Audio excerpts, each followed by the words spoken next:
All right, let's continue talking about the beam stiffness matrix, and we are having the equation, which is the load equals the stiffness multiplied by the displacement, and we've got here unknown displacement and a known displacement, as you can see right there, and the forces are the known forces and the unknown displacements, and these are the two equations that we can use in order for us to be able to solve for the displacements and then later on solve for the forces and the support reactions, as we've done earlier. Basically, let's have an example together and see what's happening here. We would like to determine the reactions for this beam. The beam, as you can see here, it has a simple beam with an overhang, and you have 5 kilonewton at the very end. The first part of the beam is 2 meters. That's connected between the left support, which is a pin support, to the roller, and then from the roller to the free end, it's 2 meters as well. So what do you expect? How many portions, how many parts that we're having right here? I assume that we're going to have 2 beams. This is prismatic, and then we have a support right here and support right there. So this is going to be element number 1, and the other one is going to be element number 2. How many degrees of freedom we are having right here? We're going to have 2 here, 2 here, and 2 here. So we are expecting to have 6 degrees of freedom. So the stiffness matrix will be 6 by 6. Let's see how it works. So I am just listing the stiffness matrix and put it here that we had earlier, so you don't have to recreate and reinvent the wheel. What we have is Q equals K times delta. So all you need to do is find out what is the stiffness matrix for every member. So for the member number 1, for instance, we know all the information about the EI, or it will be given as an unknown, and the length that we're having. So we were able to plug these numbers in here, and you can find out the stiffness matrix for member 1. Similarly, you do it for member 2. But let's wait for a second and look at this. What did we do here as far as the numbering of the nodes? 1, 2, 3 with the circles. And members in the box 1 and 2. So 1 is connected between near, which is 1, and 2, which is far. Member 2 is between joint or node 2 and node 3. Great. How about the degrees of freedom? The degrees of freedom, as you can see right there, are going to be 6. What do we start with? I start with the ones that they are going to deform, meaning at this end, this is going to rotate, so it is 1, and it can go up or down, that's 2. So 1 and 2, as you can see, the positive sign convention is going up and counterclockwise, and then 3 right here, and 4 right there, and then 5 and 6 are the ones that they're not going to move. So I'm expecting the partitions to be right there. So I'm expecting to have a partition for that 6 by 6 stiffness matrix after 4 members. So let's see what we're talking about. This is 1 and this is 2, and the labels are 6 and 4, 5 and 3 for member number 1. For member number 2, we have 5, 3, and then we have 2 and 1. So we just need to pay attention to that label. Then you add them up and you come up with the overall stiffness matrix. But let me go back one step.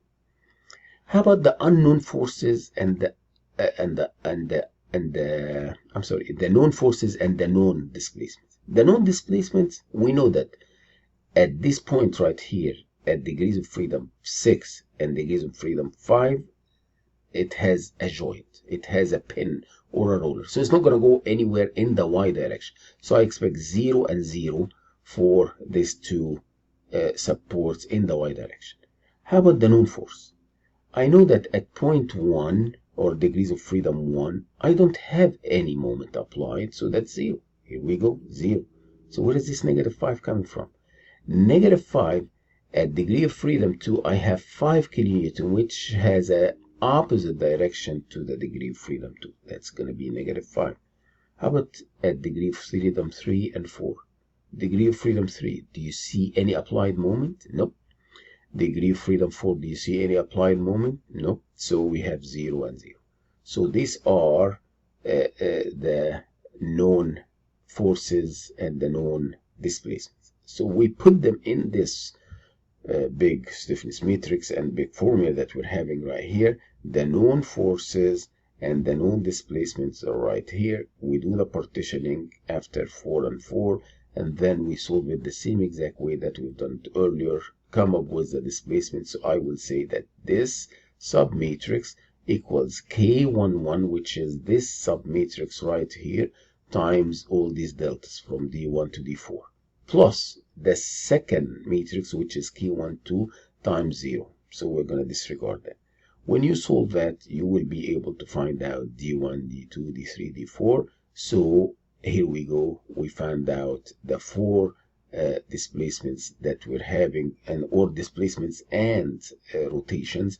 For instance, D1 is actually theta, D2 is actually displacement, D3 is theta, and D4 is theta or rotation. So you have 3 rotations at 1, 3, and 5, and you have 1 displacement at degree of freedom 2.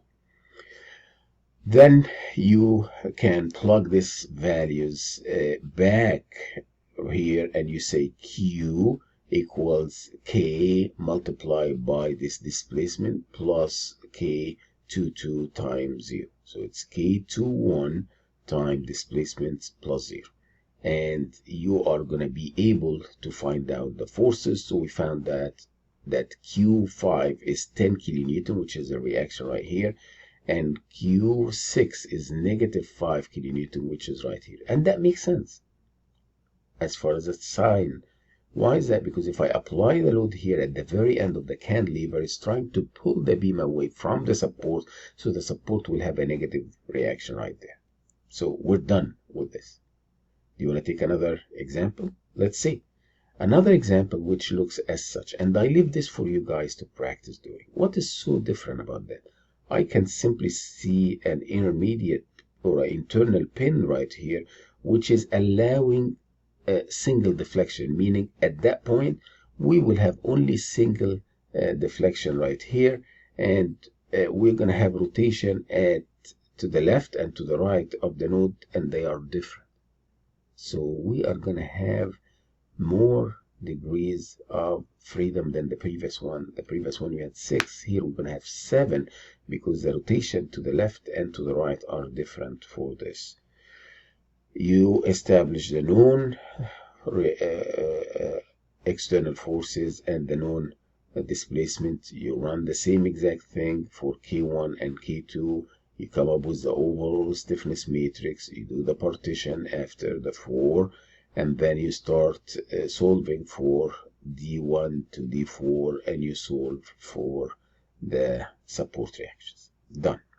So that is something that we just need to have a look at, and I'd like you guys to practice doing that. Do you want to have a third example? Let's see.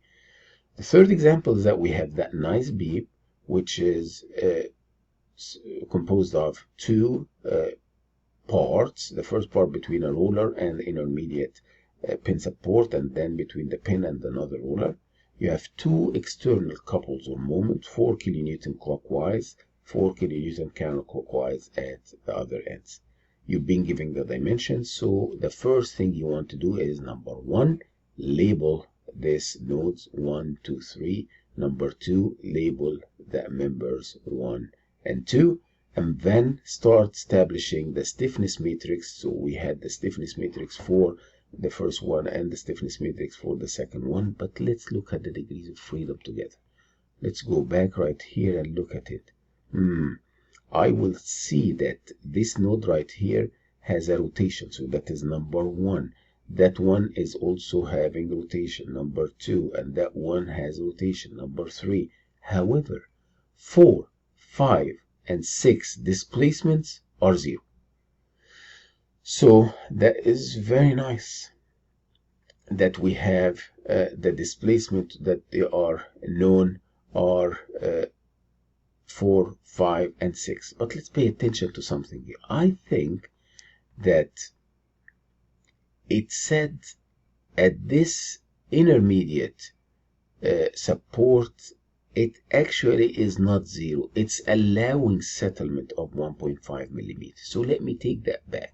And instead of putting 0, we put negative 0.0015 for the displacement at the middle, right here. And the known forces are 4, 0, negative 4. Where is this coming from?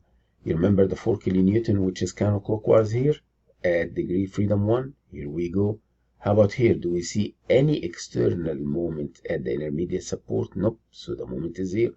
Do we see any moment at this end? Yes, we do. It is negative 4 because it's clockwise force, moment. You establish K for the first element, K for the second element. You group them together.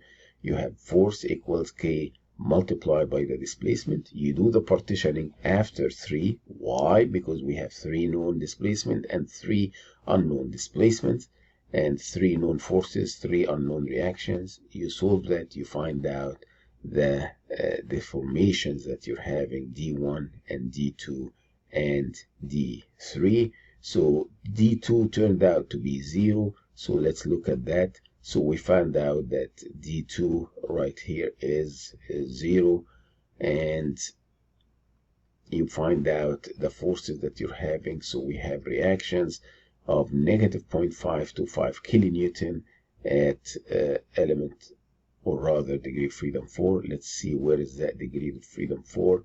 Here we go. So we have a negative reaction right here. How about at 5? What do we get?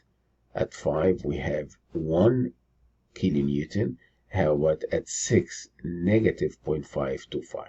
So right here we have negative 0.525 going down, another negative 0.525 at this end going down. In the middle right here we have positive 1 kilonewton. And that is basically the answer for this. So I hope that now we are able to assemble the stiffness matrix for beams, solve them to find displacement, and to find the support reactions.